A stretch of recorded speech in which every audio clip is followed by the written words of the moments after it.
प्रधानमंत्री नरेंद्र मोदी आज स्वामित्व योजना की शुरुआत करेंगे। इस योजना से ग्रामीण भारत के लोग किसी भी तरह के लोन या वित्तीय लाभ लेने के लिए अपनी संपत्ति का इस्तेमाल कर सकेंगे। पीएम मोदी आज 6 राज्यों के 763 गांवों को उनके लाभार्थियों को प्रॉपर्टी कार्ड जारी करेंगे। इनमें मध्य प्रदेश के 44, उत्तर प्रदेश के 346, उत्तराखंड के 50, हरियाणा के 221, कर्नाटक के 2, महाराष्ट्र के 100 गांव शामिल हैं। छत्तीसगढ़ के मुख्यमंत्री भूपेश बघेल को बिहार चुनाव का स्टार प्रचारक भी बनाया गया है। सीएम भूपेश बघेल को बिहार चुनाव में कांग्रेस प्रत्याशियों की जीत दिलाने को मिली है बड़ी जिम्मेदारी। 30 स्टार प्रचारकों में सीएम बघेल का भी नाम। हालांकि अभी ये तय नहीं हो पाया है कि सीएम भूपेश बघेल कितनी सीटों पर प्रचार करेंगे और कब से प्रचार के लिए रवाना होंगे। बिहार में जातिगत समीकरण और भूपेश बघेल का जिताऊ चेहरा देखकर पार्टी ने उन्हें इस बड़ी जिम्मेदारी दी। राजमाता विजय राजे सिंधिया की जनशताब्दी पर पीएम मोदी 100 रुपए का सिक्का जारी करेंगे। राजमाता के नाम पर सिक्के का अनावरण 12 अक्टूबर को किया जाएगा। कांग्रेस ने राजमाता के नाम पर सिक्के जारी करने पर आपत्ति जताते हुए बीजेपी और सरकार पर देश का अपमान करने का आरोप लगा दिया। कैबिनेट मंत्री विश्वास सारंग ने नेहरू गांधी परिवार का जिक्र करते हुए कांग्रेस पर जवाबी हमला किया। आगरमालवा में बीजेपी कार्यालय के उद्घाटन समारोह में बोलते हुए कैलाश विजयवर्गीय ने कहा कि सरकार गिराने के लिए को लेकर अमित शाह ने उन्हें मना किया था। कहा था कमलनाथ को अभी चलाने दो सरकार, देखते हैं कमलनाथ कैसे चलाती है सरकार। कमलनाथ पर निशाना साधते हुए उन्होंने कहा कि कमलनाथ ने अपने पास जो भी आया उसे भोलेनाथ बनकर सब देने के लिए हाँ कर दी, लेकिन बाद में लोगों को पता चला कि ये तो कमलनाथ नहीं कपटनाथ है। एमपी में नारियल सियासत चल रही है। कमलनाथ ने ट्वीट कर सीएम शिवराज पर हमला बोला। कहा कि झूठे चुनावी नारियल फोड़कर पवित्रता के पवित्र प्रतीक नारियल का मजाक मत उड़ाइए। नारियल को गुमराह और भ्रमित करने वाली राजनीति का हिस्सा मत बनिए। कमलनाथ ने कहा कि शिवराज चुनाव में ही नारियल लेकर चलते हैं, उसे कहीं भी फोड़ देते हैं। कमलनाथ ने कहा कि खुशी होगी जब लोकार्पण के नारियल फोड़ेंगे। मुख्यमंत्री शिवराज सिंह ने कमलनाथ के आरोपों पर पलटवार किया है। सीएम ने कहा कि कुछ नहीं मिला तो कह रहे हैं हम नारियल लेकर चलते हैं। नारियल सेवा का प्रतीक है, नारियल लेकर चलता हूं, कोई शैंपेन की बोतल तो लेकर नहीं चलता। मंदसौर के सवासरा से बीजेपी प्रत्याशी हरदीप सिंह डंग पर पूर्व मंत्री जीतू पटवारी ने हमला बोला। कहा कि कांग्रेस से धोखेबाजी कर बीजेपी में शामिल होने पर डंग को जो पैसे मिले उससे उन्होंने इंदौर में विजयनगर में एक मकान और उज्जैन में एक फैक्ट्री लगाई है। पटवारी के आरोपों पर हरदीप सिंह डंग ने पलटवार करने में देरी नहीं की। डंग ने कहा कि जीतू पटवारी बिना हाथ पैर के आरोप लगाते हैं, ये पूरा जमाना जानता है। डंग ने कहा कि अगर इंदौर में उनका घर है तो जीतू पटवारी उसकी चाबी दें, नहीं तो इंदौर में जीतू पटवारी के मकान में आकर रहेंगे। शिवपुरी के पोहरी से बीजेपी प्रत्याशी सुरेश धाकड़ ने चुनावी सभा को संबोधित करते हुए कहा कि वो बिके जरूर हैं लेकिन जनता के लिए बिके हैं, वो सिंधिया के साथ जाने के लिए बिके हैं। बता दें कि कांग्रेस विधायकों ने इस्तीफा देकर बीजेपी में शामिल हुए थे। सिंधिया विरोधी राजनीति करने वाले पूर्व राज्यसभा सांसद प्रभात झा के सुर भी बदल गए हैं। प्रभात झा ने कई बार सिंधिया पर भूमाफिया होने का आरोप लगाया, लेकिन यही आरोप जब कांग्रेस सिंधिया पर लगा रही है तो प्रभात झा ने चुप्पी साध ली। शिवपुर में प्रेस कॉन्फ्रेंस के दौरान सिंधिया पर कांग्रेस के आरोपों को लेकर पूछे गए सवाल पर प्रभात झा ने जवाब देने से इनकार कर दिया। प्रभात झा ने साफ किया कि कल के विरोधी आज के समर्थक है। सिंधिया बीजेपी में है, इसीलिए सिंधिया को लेकर पूछे जा रहे सवालों पर कुछ नहीं कहेंगे। ग्वालियर में बीजेपी प्रदेश अध्यक्ष वीडी शर्मा ने प्रेस कॉन्फ्रेंस करके कांग्रेस पर हमला बोला। कहा कि ग्वालियर चंबल संभाग में कांग्रेस की चुनावी एक्टिविटी नजर नहीं आ रही। वीडी शर्मा ने कहा कि प्रदेश में अब कमलनाथ एंड कंपनी काम कर रही है, कांग्रेस नहीं। कमलनाथ पर हमला बोलते हुए वीडी शर्मा ने कहा ग्वालियर चंबल संभाग की जनता ने क्या बिगाड़ा था जो कमलनाथ सरकार ने इस इलाके को विकास में सबसे पीछे धकेल दिया। उन्होंने कहा कि अब कमलनाथ का इमोशनल ड्रामा नहीं चलने वाला। रायपुर में पकड़े गए ड्रग्स रैकेट के सरगना अभिषेक के साथ फोटो वायरल होने पर पूर्व मंत्री अमर अग्रवाल ने सफाई दी। अमर अग्रवाल ने खुद पर लगे सभी आरोपों से इनकार किया। मामले में सरकार से कड़ी कार्रवाई करने की मांग की। अमर अग्रवाल का दावा है कि मुख्य आरोपी ना तो बीजेपी का कार्यकर्ता है, ना ही उनके आरोपी से कोई संबंध है। अमर अग्रवाल के मुताबिक सार्वजनिक जीवन में हजारों लोग उनके साथ रोजाना फोटो खिंचाते हैं। छत्तीसगढ़ में कानून व्यवस्था को लेकर भूपेश सरकार बीजेपी के निशाने पर है। बलरामपुर में नाबालिग से गैंगरेप और कोंडा गांव गैंगरेप खुदकुशी मामले में इस केस में प्रदेशव्यापी प्रदर्शन के बाद अब बीजेपी ने राजभवन में दस्तक दे दी है। बीजेपी के पूर्व विधायक नवीन मार्कंडे ने राज्यपाल अनुसुईया उइके से मुलाकात की और प्रदेश में बलात्कार की बढ़ती घटनाओं को लेकर चिंता जताई। ऐसे में मामलों को रोकने के लिए सरकार को निर्देशित करने का आग्रह किया। राजधानी रायपुर में कांग्रेस ने हल्ला बोला, जिसमें सीएम भूपेश बघेल शायराना अंदाज में पीएम मोदी पर आड़े हाथों लेते नजर आए। सीएम ने कहा कि पीएम कहते हैं कि रात में बीजेपी रात है, बीजेपी नेता कहते हैं रात है, उनके मंत्रिमंडल के साथी कहते हैं रात है, लेकिन ये सुबह सुबह की बात है। उन्होंने कहा पीएम मोदी झूठ कह रहे हैं कि कृषि सुधार कानून किसानों के फायदे के लिए। समर्थन मूल्य सिर्फ 50 रुपए बढ़ाने से किसानों का आय कैसे दोगुना होगा। सीएम बघेल ने कहा कि एक राष्ट्र एक बाजार के साथ ही अगर मोदी सरकार में हिम्मत है तो एक दर की भी घोषणा करे। कृषि कानून को लेकर कांग्रेस के प्रदर्शन पर बीजेपी प्रदेश अध्यक्ष विष्णुदेव साय ने हमला बोला। पीएल पुनिया के बयान पर कहा कि प्रदेश में धान खरीदी के लिए किसानों का पंजीयन होता है, ऐसे में सवाल ही नहीं है कि दूसरे राज्य से किसान यहां पर आकर बेचेंगे। साथ ही मंत्री मोहम्मद अकबर की खुले मंच पर चुनौती को स्वीकार करते हुए कहा कृषि कानून को लेकर कहीं भी बहस हो जाए।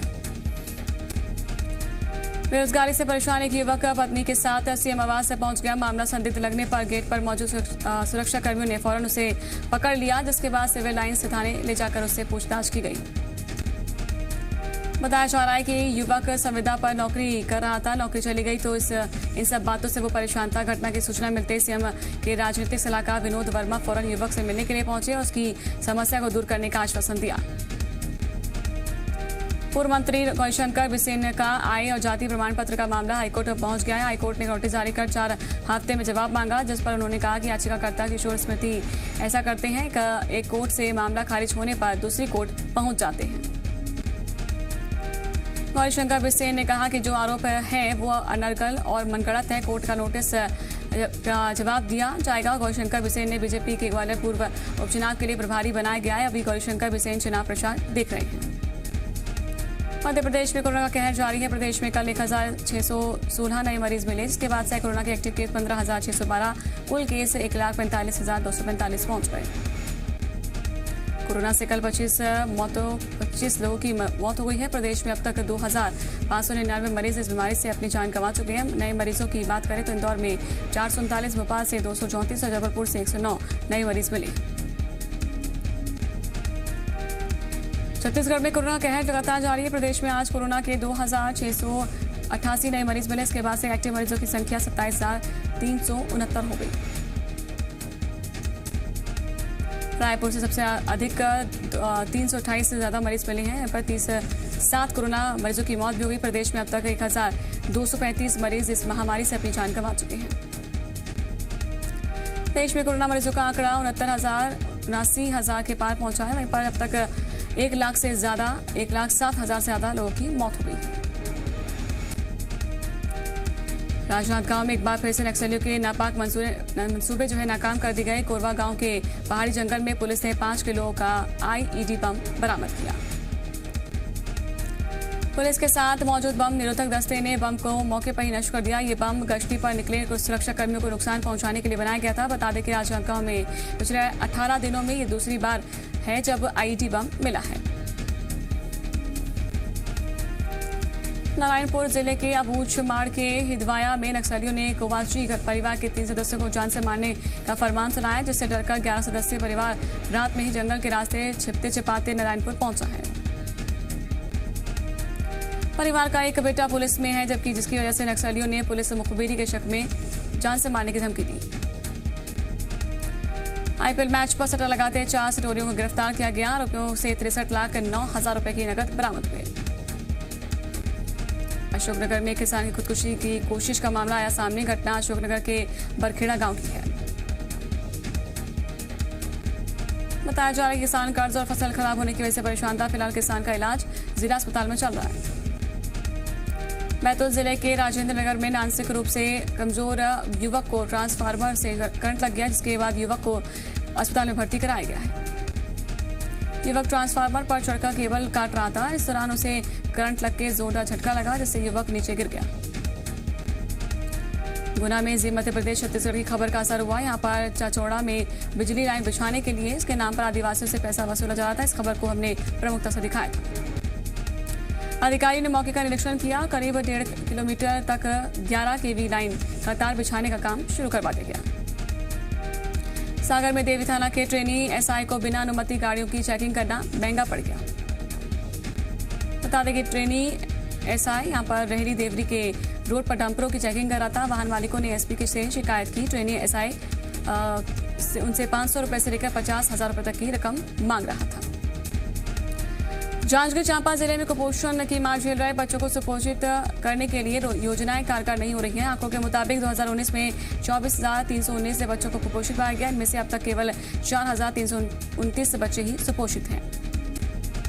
लेकिन हैरत की बात यह है कि इसी आंकड़े पर महिला विकास बाल विकास विभाग के अधिकारी वाहवाही लूटने में जुटे हैं। जिले में करीब 2200 से ज्यादा आंगनबाड़ी केंद्र संचालित है, जहां पर पोषण आहार दिया जाता है और हर साल पोषण आहार पर लाखों रुपए खर्च होता है। बावजूद इसके भी कुपोषण का खात्मा नहीं हो पा रहा। उज्जैन में आज 2 खुदकुशी की खबरें सामने आई है। शहर में सनसनी मचा दी सुसाइड का पहला मामला सुदामा नगर का। यहां पर नगर निगम के सफाई कर्मी राजेश ने कुएं में कूदकर अपनी जान दे दी। मौके पर से सुसाइड नोट भी मिला है, जिससे एक दरोगा पर परेशान करने का आरोप है। वहीं महाकाल थाना इलाके में मेडिकल स्टोर संचालक प्रवीण ने शिप्रा नदी में कूदकर अपनी खुदकुशी कर ली है। वहीं पर मेडिकल स्टोर संचालक ने खुदकुशी क्यों की, इसका पता अभी तक नहीं चल सका।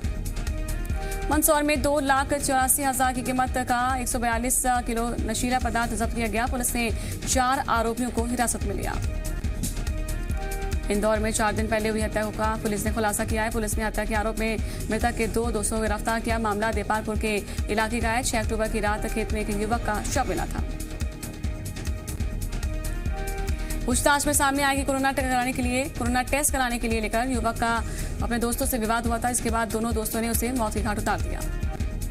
सरगुजा में मैनपाट में टाइगर पॉइंट पर पीएचई विभाग के एग्जीक्यूटिव इंजीनियर विजय मिंज का शव मिला है। पुलिस इस बात का पता लगा रही है कि विजय मिंज किसी ऊंचे स्थान से गिरे हैं या फिर उनकी हत्या की गई है। बुरहानपुर में 9वीं क्लास की एक छात्रा ने फांसी लगाकर आत्महत्या कर ली है। इंदौर के संयोगितागंज थाना क्षेत्र में फुटपाथ पर सो रही महिला का हत्या के आरोपी को पुलिस ने अब गिरफ्तार कर लिया। ये पूरी घटना सीसीटीवी कैमरे में कैद हो गई थी और आरोपी पहले से 2 साल की बच्ची से रेप भी कर चुका है।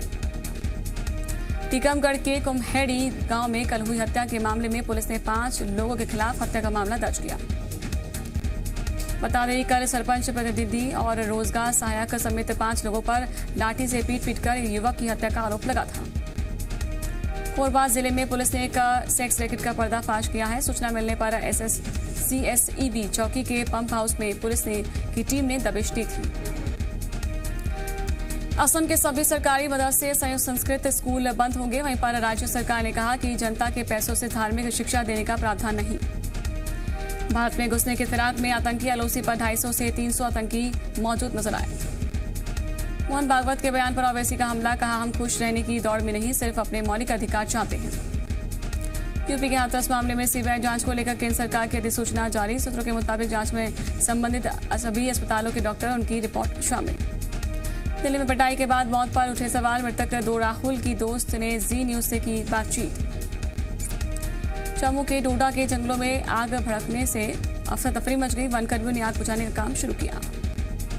करौली में पुजारी हत्याकांड में पीड़ित परिवार की सभी मांगे मानी गई। सरकार ने 10 लाख का मुआवजा नौकरी देने का ऐलान किया। मांगे माने जाने के बाद पुजारी बाबूलाल वैष्णव का किया गया अंतिम संस्कार।